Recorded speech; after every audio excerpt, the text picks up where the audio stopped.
Hey guys, it's your favorite gold miner, prospector, and geologist, Jeff Williams. And today we're gonna do something a little different. We're gonna go looking for some old lost placer diggings that were reported back in the early 1900s, way up here in the mountains. Doesn't that sound like fun? So let's get into it. We were combing over the old USGS reports from the early 1900s, and we found a spot that I have never seen before, and it comes with a map too. I mean, how great is that? And it says there's a whole bunch of placer gold located at the bottom of one of these massive volcanic necks. And you always hear about these stories, but you never actually find one, let alone have one with a map. Oh, this is gonna be good. So come on, let's go!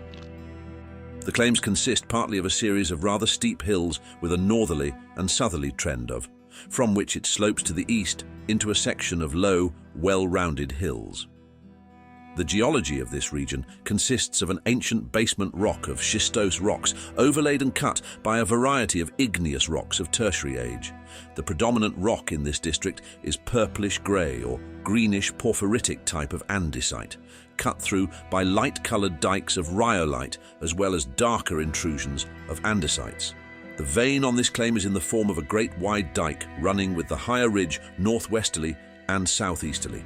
It shows good pannings in many places, especially near the point where the several different fissures leave the contact with the dike and its walls. A very promising vein has recently been discovered that averages in width 12 to 15 feet and cuts across the big dike at an acute angle running nearly north and south.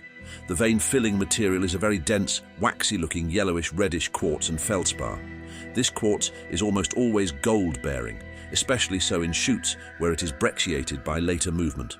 The dikes form from a large rhyolitic volcanic neck, and it easily recognized by its needle-like eye structure on the southern side that daylights. I got something on the hill. It's white and it's man-made. What the heck is that doing up there? It's not even supposed to be there. Ooh, why do you guys do that? Now you know I gotta go up and look at that. And that's not where I was going, but I know, suck it up, Jeff, and get up that hill. We want to see what it is. I want to see what it is too. Yeah, I know. Stop your jaw jacking and get up there. I'm working on it.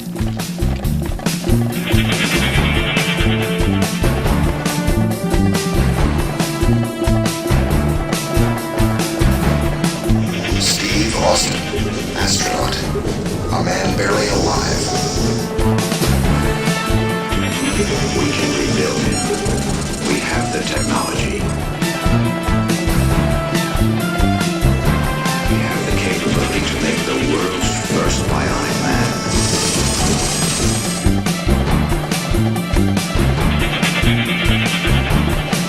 Steve Austin will be that man.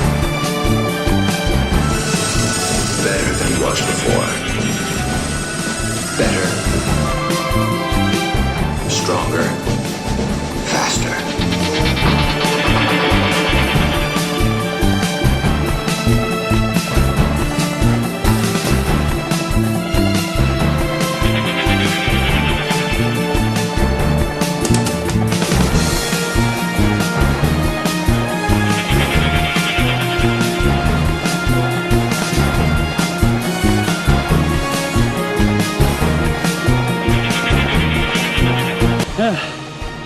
It's right up there, whatever it is. It's driving me bonkers. Good thing I got my bionic legs. There it is, right there. Looks like a big old piece of plastic siding. Car! Now I got some diggings down there that look like they're in rhyolitic tuff. So we're gonna go down there and inspect and see if it's gonna lead us to anything. And then we're gonna keep looking for that gigantic volcanic plug that has all that placer gold at the bottom. Oh, I got another silicified dike of rhyolite. You see that? That's rhyolite. Just chip off a piece and use your hand lens to take a peek at it. And they say it's silicified when there's a whole bunch of quartz or silica running through it. So you're gonna see that in your USGS reports a lot. And these are known to carry gold in gold producing districts. So we're gonna take a peek around this one, maybe do a grab sample and move on. That's ash flow tuff. Look at that. Yep, that's rhyolitic ash flow tuff. And why were they digging here? Let's take a look. Not much to look at. Maybe they were looking for water. If I had to guess, they were probably looking for some source of water. And I got a lot of animal tracks out here too, so they're probably smelling the water. But this is ash flow tuff, rhyolitic ash flow tuff to be exact. And you can tell by the color, composition, texture. And in case you're not familiar with the term ash flow tuff, it just means the pyroclastic material that was ejected out of a volcano first, and it comes down as ash. And so you have a lot of ash or ash flow that comes down that precedes the lava that comes out of a volcano. As it comes down, it's superheated, and you're gonna see little fragments in it. They're very rough and angular, and if those fragments are larger than an inch in size, then it's called brecciated tuff. Now, if it comes down hot enough, it will literally fuse itself together and become what's called welded tuff. And yeah, believe it or not, you can find gold inside of tuffs. There's a lot of mines, especially in around California, that have gold inside of the tuff. And right there's a good example. See that fragment right there? See that rough fragment? That's inside of this. I can see a lot of other fragments that are inside of this tuff. You get pumice in there too. Got a lot of altered andesite here, and I see a lot of outcrops of rhyolite, especially silicified rhyolite. And that's the kind of rhyolite that I like the best, that has gold in it, especially if you've got red staining in it. You don't have to have gold in it, but it's always a good sign to have that red hematite in the mix when you're looking for any type of gold deposits inside of rhyolite. Oh yeah, look at this. They were going this way, and then they were going this way. And why are they going that way? Because I got a shear zone here, you see that? And then I've got a vein structure here. So it's part of the same shear zoning, you see that? So they were following this, nothing happened. They were following this, nothing happened. This is all rhyolite, and there's a big seam of it. Now I've got this very large vein running through the side of the mountain here of rhyolite, and you can see it. It's this light silica that you see behind me. And they were punching into it to see if it gets richer. Well, what happens is it looks like it bottomed out, and they got onto the other side of the vein and they didn't find anything. Now you can have parallel veins in the area, and I'm sure you could have drove this another 20 feet. But if it's not paying off, some of the old timers couldn't afford to keep drilling and blasting because explosives cost money, and so do drills. And the material looks good, but the thing I don't like about it is that there's hardly any mineralization in it. When you use your hand lens to inspect, you're gonna look for any type of inclusions of iron or rust or anything red in there. You're gonna be looking for that. If you don't see a lot of it, it doesn't mean there's no gold. There might be disseminated gold in there, but I like to see a lot of mineralization, and I'm just not seeing it. But I can see a lot of mines in the area, prospects, where they were actually looking. And that is a good sign, because they might be on the outer tail of one of these radial veins that's coming from one of these rich productive volcanic plugs, which is what we're looking for. I got me another shaft. I can see the rhyolitic vein in the wall, and I can see where it's brecciated too, right in the middle. I don't know if you can see that. Brecciation is always a good thing because it allows the hydrothermal fluids to come in like a sponge. It has somewhere to go. And then I got another shaft over here, another pack nest, old ladder, and you can see the vein right over there. And it's in line with where we just came from, which is up there on the hill. Now I pulled a lot of samples out of here, and of course it's a no-brainer that this is silicified rhyolite. I can see quartz and vugs and chalcedonic silica in there.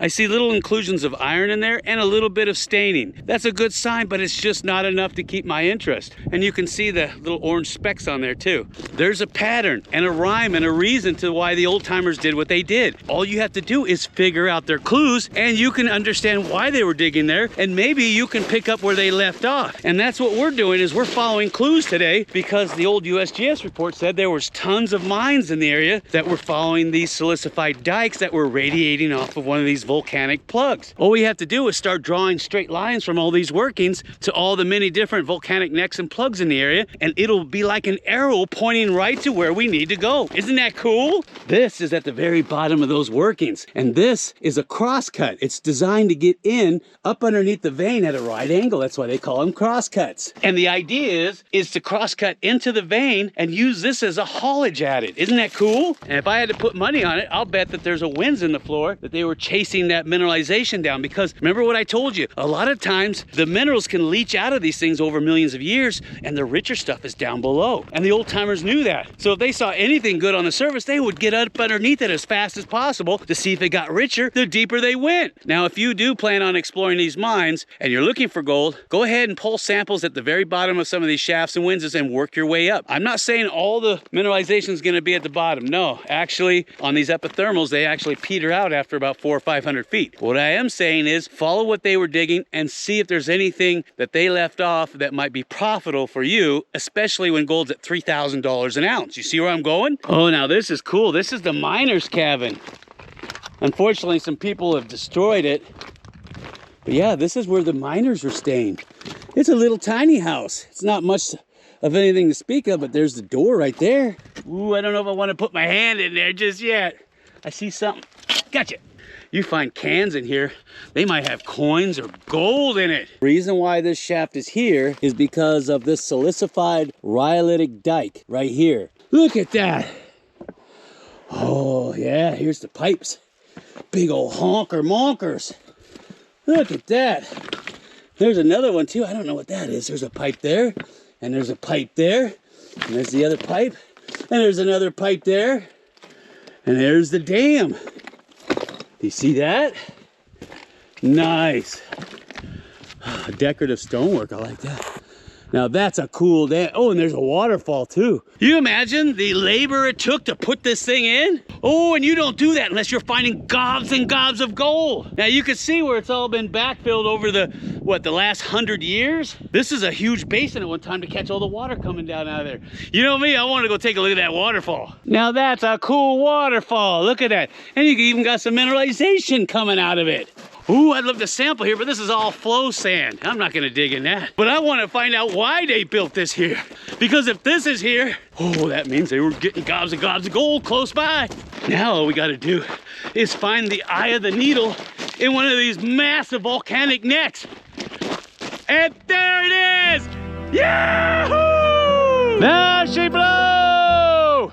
Most volcanic necks or plugs may be visualized as the fossil remains of the innards of a volcano, the so-called volcanic plumbing system. The igneous material in a plug may have a range of compositions similar to that of associated lavas or ash, and may contain fragments and blocks of denser, coarser grained rocks, iron, and magnesium. Volcanic plugs are believed to overlie a body of magma, which could be either still largely liquid or completely solid, depending on the state of activity of the volcano. Look at this, they're all over the place. These are placer pits. You see that? Somebody has come in and dug this big old placer pit looking for placer gold down there in those gravels. Oh, this is always a good sign. Wow, look at that big old volcanic plug. That's rhyolitic in composition. And look what they did. They drove it at it right into the bottom of it. And you can see right here, this must have been their low-grade pile because it's got that dark tint to it, which means manganese oxide. And if I had to guess, I bet you they got fluorite in the area too. You can tell just by looking at this stuff that it's rhyolite. It's got a fine-grained matrix to it. It's light colored, a lot of silica in there. Felsic in nature, it's a no-brainer. And if you look, I've got dendritic iron on the side. You see that? Where the iron, as it precipitates out, grows like ferns or dendrites. So they call it dendritic iron. Pretty cool, huh? Ooh, let's go inside, take a look. I gotta know why they did this. Oh, I'm not going in there. There's a whole bunch of turds all over the floor. Like that one. They're all over the place. There's a whole bunch of turds in there. Not like the kind Mama used to make, I'll tell you what. A big old Taco Tuesday fest in there. Besides, I don't see any good mineralization in this mine dump. So we're just gonna keep on looking around. See if we can find any mineralization. Because I know they're finding placer gold here. Because I've got pits everywhere. Oh yeah, you can see where they've been digging a lot, all the way up in through there. And you can see where they had equipment up here. Ooh, and there's a concrete slab. See that? Nice. And I also heard that they were finding little tiny nuggets up here too. Oh, you know that this is a good one. We just gotta find the good diggings. And I got diggings all over this thing. So we're gonna go way up into there. Gotta have that gold. I gotta have that gold real bad. And like I said, they were finding nuggets, which means there's masses of gold inside of that silicified rhyolite and then weathered out and then over time rounded because gold is so soft and malleable and it turned into nuggets. You see what I mean? They've been digging the heck out of us. Looks like they were trying to hide it so people wouldn't find it. See that? They were trying to hide their diggings. All along here too. All the way up there. Yeah. That's what I'm talking about. Look at that. Look at that. People don't dig like that if they're not finding anything. Oh, they're finding some good gold. Look at that hole. Yeah, look at that. They had a box to keep their good stuff in. Oh, this has been dug up. Heavily dug up. See the bedrock? Ooh, I can backpack off of this. Nice. Nice. Look at that. Ooh, what you got? Ooh, water lines? They were pumping water up here? They were running a wash plant? What the heck? I've got stuff everywhere up here. People were mining the heck out of this. But I want to find those silicified veins that are holding all the gold in them, because that's where the real gold is at. Look at this. Somebody was looking in here too. See that? They had cut right into that. That's rhyolite right there. And see that? There's a big old dike sticking right up through there. And it's radiating off of that big monka right there. Oh, and I got waterfalls too. Look at this. Yeah. Oh yeah. And look, they've been pumping water up here. Oh, I got hoses that go all the way up the hill. Oh, you know there's a whole bunch of gold up there. So if they're pumping water up here to get the gold off of that, you know it's gotta be huge, because the bigger gold's gonna be up higher, because it's like gold in a sluice box. It drops out right away, gets caught, doesn't ever come down. It's the fine stuff that comes down. My gold senses are going off now. Oh, but I'm not gonna do anything until you smash that like button. Smash it hard. I tell you, gold mining make a crazy man out of you. Well, it will. Make you real crazy. There's just stuff everywhere. Oh, I gotta get under this rock. Somebody already has been getting under this rock. You better hope that rock don't shift. And there's another waterfall. Oh, there's waterfalls everywhere. Look at this. Nice, tasty. Oh yeah, and there's some more water pipe up there. You see the water pipe? That means they were pumping water up here because they knew the gold was up here. They knew there was tons of gold. Oh, where's the sweet spots? Where's the sweet spots? Where's those big old silicified rhyolitic dikes? And here it is. This is exactly what we were looking for. And you can see that it's feeding the material directly into the wash. This is where the gold is coming from. But what we're looking for, where smaller veins are shooting off of that, at that junction is where the richer gold is. I don't know if you can see it, but there's a whole bunch of caves up there in that volcanic neck. And there's a ladder, aluminum ladder, right there, going up into that cave. Oh, I wonder if that's where they were hiding all the gold. Oh, why are you doing that to me? Now, we talked to a lot of the locals in the area, and they said people had put that ladder there because the cave system goes inside of the volcanic neck, and it actually opens up. But there's a small pinch point, and it's very difficult to get through. And if you can get through, it opens up into a series of lava tubes that feed through the mountain. And they're hoping that maybe it feeds into the lower sections where there might be gold. There are stories of gold being in volcanic necks and in lava tubes. And you can see where somebody has brought a rope, and there's even electrical gear up there where they had lights and digging equipment. You can see that here. And based on what we're seeing on these shots, you can see where they were actually digging on the inside to open it up. Now imagine if this connects down into the lower feeder dike systems where all that fabulous gold is coming from. It would be like another cocoa reef, another river of gold, except inside of a volcano. We just have to get more gear and ropes up there, because I don't know how long that equipment has been up there, and I'm certainly not going to trust my life to it. And if there's anybody out there that knows more information about this cave system or who put all this gear here, go ahead and leave me a comment down below.